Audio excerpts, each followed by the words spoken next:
आदरणीय दर्शकवृन्द नमस्कार। आजको भिडियोमा मैले 2078-79 को पहिलो त्रैमासको सबै वाणिज्य ब्याङ्कहरूको रिपोर्ट लिएर आएको छु। आज सबै ब्याङ्कहरूले जसको बाँकी थियो प्रथम त्रैमासको रिपोर्ट निकाल्न उनीहरूले पनि निकालेका छन्, प्रकाशित गरेका छन् र त्यो आधारमा अहिले मैले यसलाई अल्फाबेटिकल अर्डरमा राखेको छु। त्यो आधारमा कुन ब्याङ्कको अवस्था कस्तो छ, प्रति सेयर आम्दानीका आधारमा, किताबी मूल्यका आधारमा अनि ग्राहम नम्बरका हिसाबले कुन ग्राहम नम्बरभन्दा कति प्रतिशतले माथि छ र 2077-78 मा कुनले कति बोनस दियो, जसले अहिलेसम्म बोनस घोषणा गर्न बाँकी छ उनीहरूको मैले अहिले 0 नै राखेको छु। अनि सबैलाई यो हुन्छ कि मान्छे आफ्नो स्टकलाई राम्रो भनिरहेको छ, बायस गरेर डाटा प्रस्तुत गरिरहेछ, तोडमोड गरिरहेछ भन्ने हुन्छ। त्यसैले मैले पनि आफ्नो डिक्लेयर गर्नुपर्ने हुन्छ। मैले कुन कुन स्टकमा लगानी गरेको छु म देखाउने छु तपाईहरुलाई। अनि हामी सबै यो स्टकको एक एक गर्दै हेर्नेछौँ। पहिला सुरुमा यो मेरो सेयरबाटै मैले देखाएँ। यहाँहरुलाई विश्वसनीयताको लागि मैले एकचोटि रिफ्रेश गरेँ र म रिफ्रेश गरेर मेरो पोर्टफोलियो वाला पेज खोलेँ। मेरो सबैभन्दा बढी लगानी रहेको भनेको नेपाल बैंकमा रहेको छ। त्यसपछि यो आइपिओ नै भयो, आरबीबी म्युचुअल फन्ड 10 रुपैयाँमा किनेको। एसआरबीएल, एनएमबी, सीजेडबीआईएल, सनराइज, एनएमबी, सिटिजन्स यति मैले सेकेन्डरीमा किनेको। जम्मा मेरो 4 वटा बैंकमा सेकेन्डरी मार्केटबाट लगानी रहेको छ र मैलुङ खोला जलविद्युत कम्पनी र युनियन लाइफको आइपिओ र अब के कति संख्यामा छ त्यो सबै यहाँहरुले देखिहाल्नु। मैले यसलाई यता एक्सेल सिटमा लिएर गएको छु। अब लास्ट ट्रान्ज्याक्सन प्राइस अनुसार कति छ र मेरो डब्ल्युएसीसी कति हो त्यो पनि मैले यहाँ लेखेको छु, किनभने त्यो महत्त्वपूर्ण हुन्छ। मैले यहाँहरुलाई यो मूल्यमा किन्ने कि नकिन्ने, कुन मूल्यमा मैले तपाईहरुलाई किन्नु भनेको थिएँ अगाडिका भिडियोहरुमा यहाँहरुले सबै हेर्न सक्नुहुन्छ र मैले कहिले कहिले किने त्यो पनि म यहाँनेरि एकचोटि देखाउन चाहन्छु।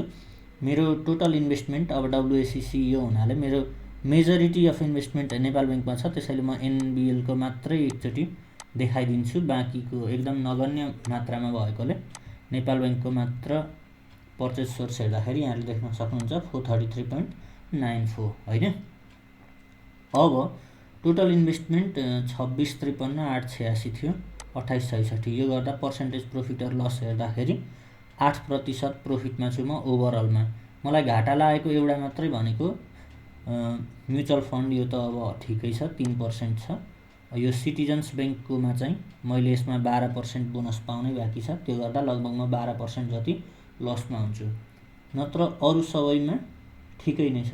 मेरो मेजोरिटी इन्भेस्टमेन्ट नेपाल बैंक रहेको छ, त्यसमा 8.54% अहिलेसम्म मुनाफा नै छ। अब यसले 14% बोनस पनि घोषणा गरेको छ सेयर र 3% क्याश पनि दिँदैछ।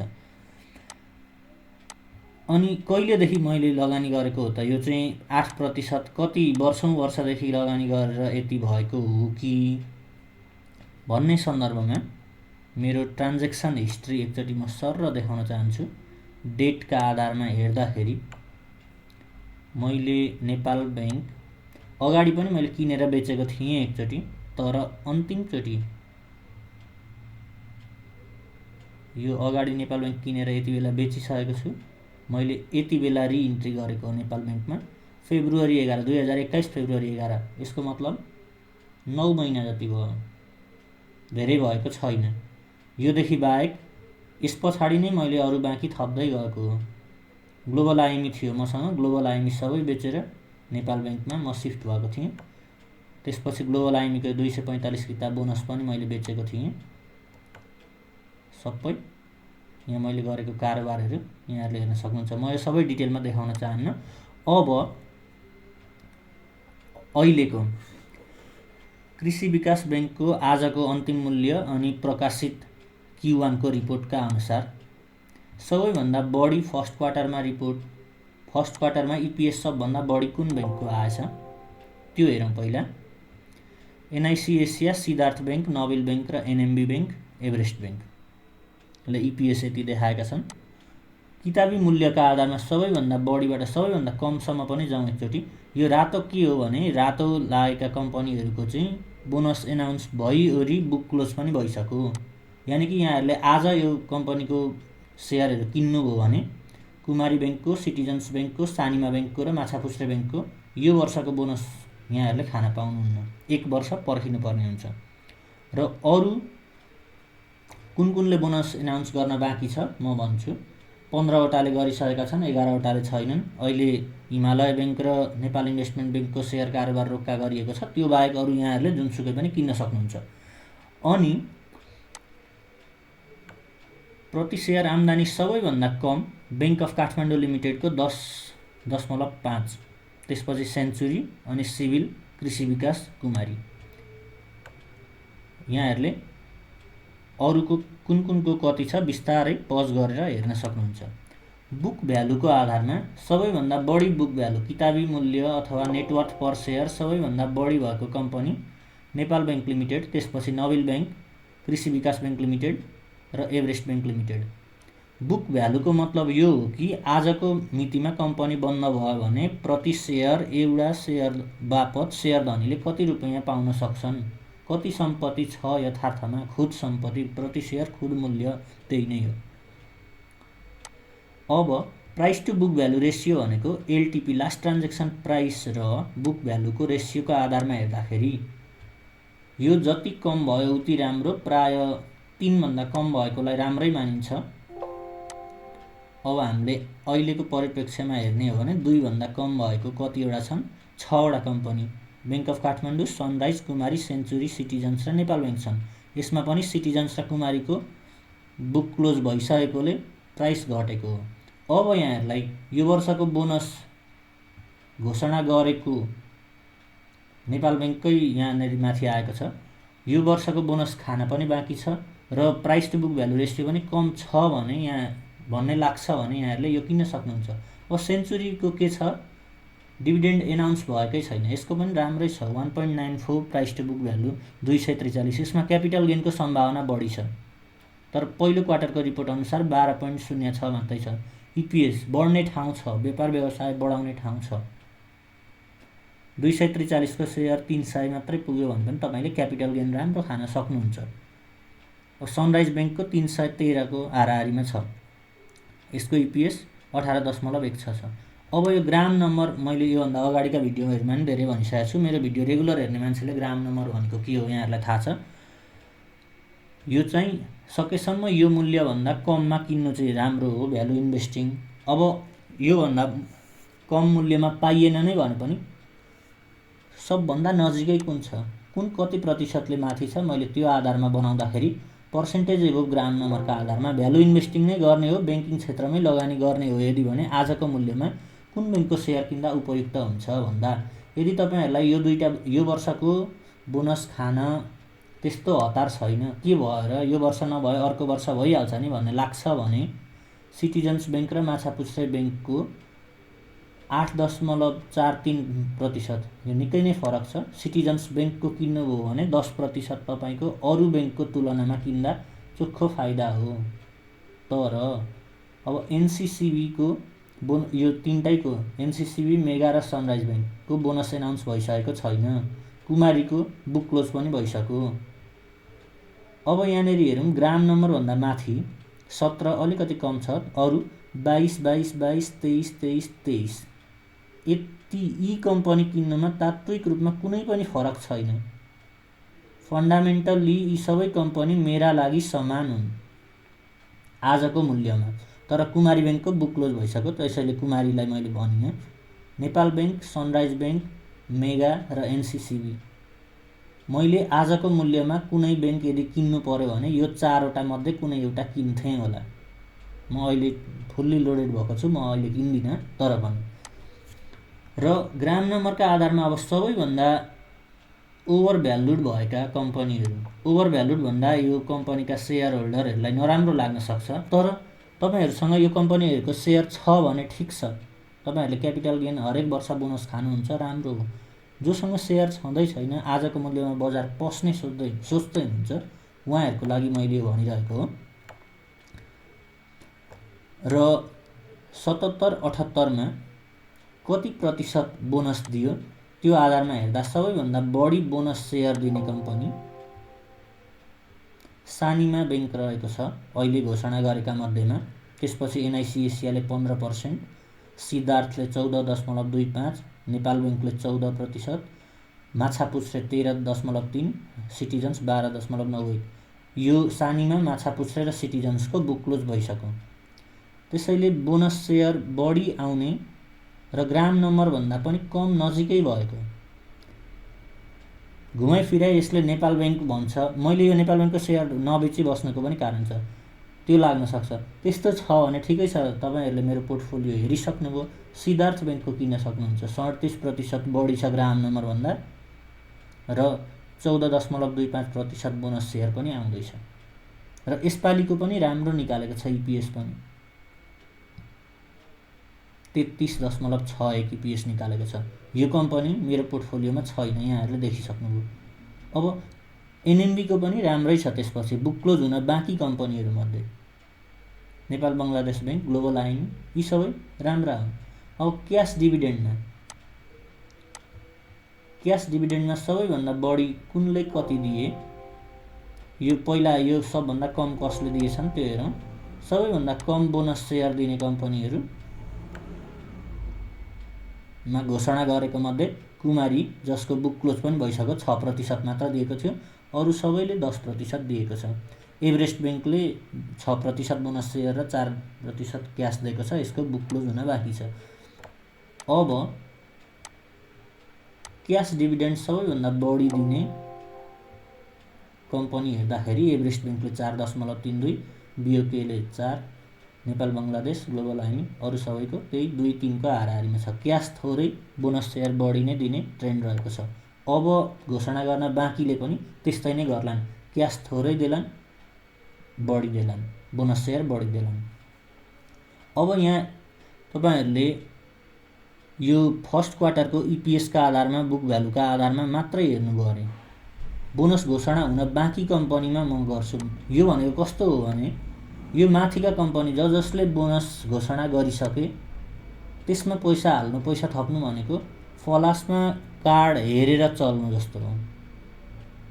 तपाईँले ब्लाइन्ड खेल्ने र हेरेर चल्ने मान्छे दुई खालका हुन्छन्। तपाईँ कुन खालको हो? यिनीहरूको कति प्रतिशत लाभांश पाउनुहुन्छ, कति लगानी गर्दाखेरि त्यो फिक्स छ। अब यिनीहरूको फिक्स छैन। सानिमा बैंकले जस्तो 17% बोनस पनि दिन सक्लान्, या त कुमारीले जस्तो 6% बोनस सेयर मात्रै पनि दिन सक्लान्। त्यो अहिले निर्धारण भइसकेको छैन। यहाँहरूलाई यो फर्स्ट क्वार्टरको इपिएस र बुक भ्यालु हेरेर यसले जति नै बोनस दिए पनि, यसपालि सेयर, क्यास जे नै दिए पनि, यो आजको मूल्यमा म यो कम्पनी किन्छु भन्ने यदि लाग्छ भने तपाईँहरूले यी कम्पनीहरूबाट 11वटाबाट छानेर लिन सक्नुहुन्छ।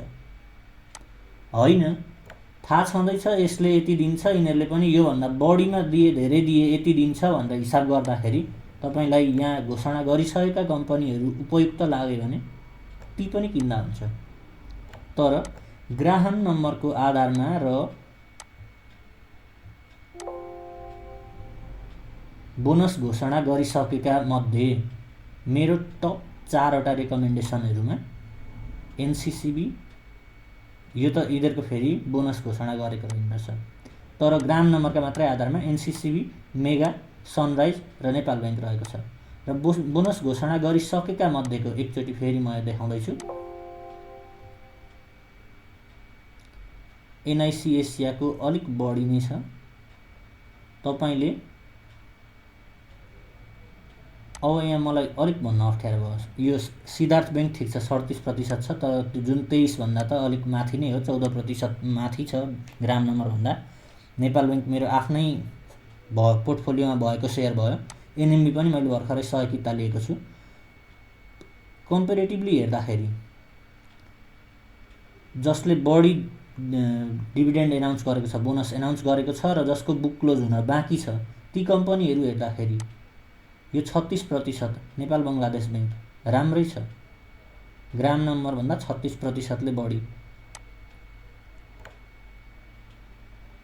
अब अरू यहाँलाई यदि ब्लाइन्ड खेल्न मन लाग्छ भने एनसिसी बैंक र मेगा बैंक यिनीहरूले बोनस घोषणा गर्न बाँकी छ, जति पनि दिन सक्छन्। यदि कम नै दियो भने पनि अहिलेको मूल्यमा यिनीहरू 22% मात्रै ओभर भ्यालुड छन्।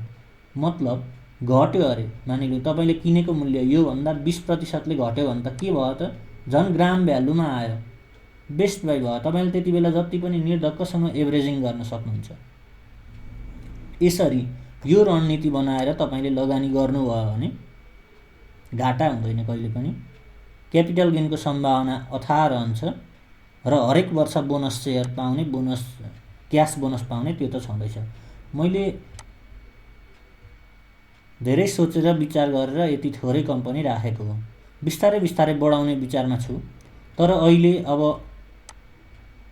एनएमबी बैंक किन्ने सूचीमै छ, मसँग 100 किता मात्रै छ। मैले थप्न चाहेँ भने यो एनएमबी थप्न सकेँ। सिटिजन्स बैंक त म झन् घाटामै छु, एभरेजिङ गर्न पनि सक्छु। 24% को घाटा छ, मजाले एभरेजिङ गर्न सक्छु। म मौका पर्खिरहेको छु।